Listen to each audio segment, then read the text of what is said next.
احمد مسعوده که من میبینم برنامه بانوی تلویزیون طلوع یادم میاد.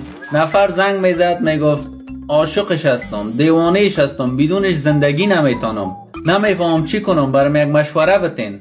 در جواب برش میگفت برو تو اول درس و تحصیل خلاص کن. او که درس و تحصیل خلاص میکرد وقت نفر عروسی کرده بود.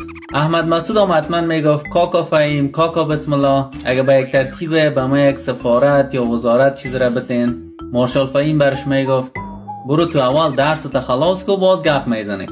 از او سو حتما بسم الله خان صدا میکرد اکی زحمت راستت میگه، برو اول درس و تحصیل خلاص کو، کاکا بسم الله در خدمتت است. هر چوکی که دست ماندی از توست، بیاز حکومت از ماست. باز احمد مسعود میگفت رئیس کاکا بسم الله هرچی که شما بگوین من با یک ترتیب درس ما خلاص میکنم، میخوایم در آینده یک نقش سازنده را بازی کنم. بسم الله خان میگه ای تو چی گفته رایستی احمد؟ نقش سازنده با تو نمیزیبه، تو بچه یک مجاهد هستی، یک کاروبار با عزت ما برات پیدا میکنیم. نه کاکا بسم الله نفهمیدی، نقش سازنده یعنی نقش خوب، نقش مثبت، نقش موثر میخوایم بازی کنم. پایینه تو بگو ما را ور خطا کردی، با ما لغت نگو، ما نمیفهمیم. این تحصیلات یک خلاص که جمهوریت سقوط کرد. ای که خود گفت چی رشخندیست. گفت اگه من معطل از یا پیشینم ولای دوام رو به قدرت برسم.